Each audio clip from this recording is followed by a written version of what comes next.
Breaking news. MIM అధ్యక్షుడు Hyderabad MP Asaduddin Owaisi చేసిన వ్యాఖ్యలు ఇప్పుడు తీవ్ర దుమారాన్ని రేపుతా ఉన్నాయి. అంతేకాకుండా ఆయన మాటల వైఖరిని ఏ విధంగా చూడాలని చెప్పేసి విశ్లేషకులు సైతం ఆలోచిస్తూ ఉన్నారు.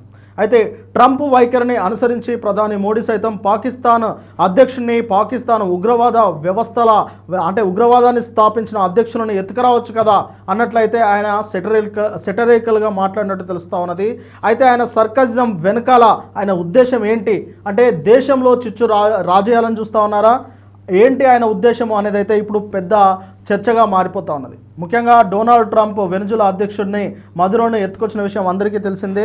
అయితే మదురో పైన వస్తున్న అక్రమ రవాణా, అలాగే మనీ లాండరింగ్, ఇతర వ్యవహారాలతోటి విసిగిపోయిన అమెరికా ఇక అతన్ని ఎలాగైనా ఎత్తుకురావాలని ప్లాన్ వేసింది. దానికి సంబంధించి మాక్ డ్రిల్స్ని కూడా నిర్వహించి ఎటకేలకు ఎత్తుకొచ్చింది. ఇదే తరహాలో భారత ప్రధాని నరేంద్ర మోడీ పాకిస్తాన్ అధ్యక్షుడిని షహబాజ్ షరీఫ్ను కావచ్చు, లేదంటే అక్కడున్న ఉగ్రవాద సంస్థల వ్యవహారాలను నడిపే వారిని అంటే మసూద్ లాంటి వారిని ఎందుకు ఎత్తుకురావడం లేదు అంటే ప్రధాని నరేంద్ర మోడీ గారి దగ్గర అంత సత్తా లేదా, అంత దమ్ము లేదా అనేలా ఆయన వ్యాఖ్యానించినట్లుగా కొంతమంది చెప్తా ఉన్నారు.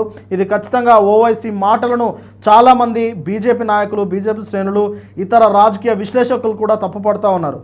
అంటే అసలు దేశంలో ఏ విధంగా మీరు చిచ్చు రాజేయాలని ఇలాంటి వ్యాఖ్యలు చేస్తూ ఉన్నారు? లష్కరే తోయిబా నాయకులను ఎత్తుకురావాలని మీరు ఎందుకు సలహాలు ఇస్తూ ఉన్నారు? దీన్ని ఎలా చూడాలని చెప్పేసి చాలామంది అసదుద్దీన్ ఓవైసీపై నిప్పులు చెరుగుతూ ఉన్నారు. జనవరి 3న ముంబైలో జరిగిన ఒక సభలో, ఒక బహిరంగ సభలో, ముస్లిం సభలో ఆయన ఈ వ్యాఖ్యలు చేశారు.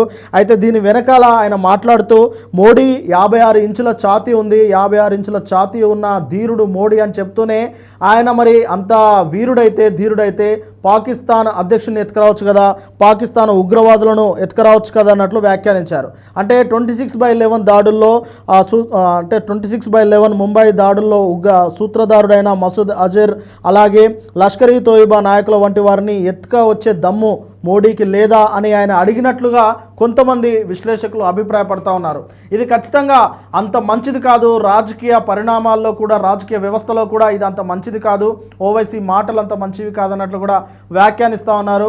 ఎప్పుడైతే ఆపరేషన్ సింధూర్ జరిగిందో, ఆపరేషన్ సింధూర్ జరిగినప్పుడు స్వచ్ఛందంగా ఎంఐఎం పార్టీ మొత్తం, ముఖ్యంగా అసదుద్దీన్ ఓవైసీ కావచ్చు, అక్బరుద్దీన్ ఓవైసీ కావచ్చు, వీరంతా చాలా స్వచ్ఛందంగా బయటకు వచ్చి ప్రధాని నరేంద్ర మోడీతో, అలాగే కేంద్ర ప్రభుత్వంతో, భారత ప్రభుత్వంతో మేము చేతులు కలుపుతున్నాము, మేము తమ వంతుగా తమ మద్దతు అర్పిస్తూ ఉన్నాము, తమ మద్దతు ఇస్తూ ఉన్నాము, భారతదేశం గడ్డపైన ఇలాంటి ఉగ్రవాదం ఉండకూడదు, భారతీయులందరూ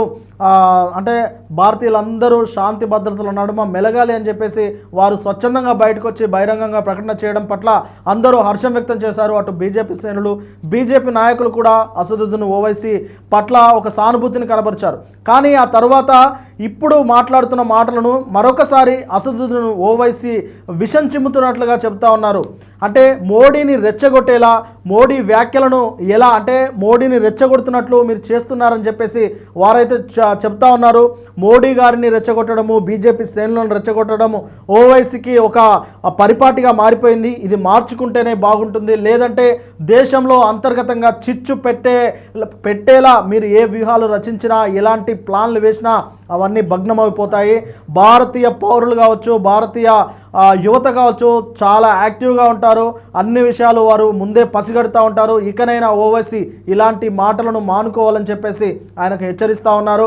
అమెరికా అంటే అమెరికా బుద్ధి వేరు, అమెరికా వైఖరి వేరు, ట్రంప్ బుద్ధి వేరు అనేది చాలా క్లియర్గా అందరికీ తెలుసు. కానీ భారతదేశం ప్రజాస్వామ్య దేశంలో ఇలాంటి ఒక విపరీతమైన ధోరణులు కనిపించవు. కాబట్టి ఇకనైనా ఓవైసీ మీ మాటలను మార్చుకుంటేనే బాగుంటుంది. ఇలాంటి మాటలు మాట్లాడి మీరు పలచన కావద్దు. ఎంతో కొంత అటు బీజేపీ శ్రేణులు కావచ్చు, ఇతర పౌరులకు మీరంటే కొంత గౌరవం ఉన్నది. ఎందుకంటే ఆపరేషన్ సింధూర్ విషయంలో మీరు తీసుకున్న స్టాండ్ కావచ్చు, ఆ తర్వాత ఉగ్రవాదం నశించాలి, ఉగ్రవాదం వల్ల దేశాలకు ఏ విధంగా ఉపయోగం లేదు అంటూ ప్రపంచ దేశాలకు తిరిగిన వారిలో మీరు కూడా ఉన్నారు. అలా తిరిగి అన్ని దేశాలకు ఉగ్రవాదం యొక్క సమస్యలపైన మీరు మాట్లాడొచ్చారు. కాబట్టి మీ పైన ఎంతో కొంత సానుభూతి ఉంది. ఇలాంటి కొన్ని పలుచని మాటలు మాట్లాడి మీ పట్ల ఉన్న వ్యతిరేకతను పెంచుకోవద్దు, మీ పట్ల ఉన్న సానుభూతిని వ్యతిరేకంగా మార్చుకోవద్దు అని అయితే కొంతమంది రాజకీయ విశ్లేషకులు, అలాగే కొంతమంది యువత బీజేపీ శ్రేణులు సైతం ఓవైసీకి సలహాలు ఇస్తూ ఉన్నారు. ఇకనైనా ఓవైసీ రాజకీయాలను రాజకీయాల్లాగా చూడు, అలాగే మతపరమైన అలాగే దేశపరమైన భావోద్వేగాలను రాజకీయాల్లోకి చొప్పించొద్దు అని చెప్పేసి ఆయనకైతే కితాబిస్తూ ఉన్నారు. చూడాలి మరి ఈ వ్యవహారంపై ఇటు ఎంఐఎం నాయకులు ఎవరైనా మాట్లాడతారా లేదా అని.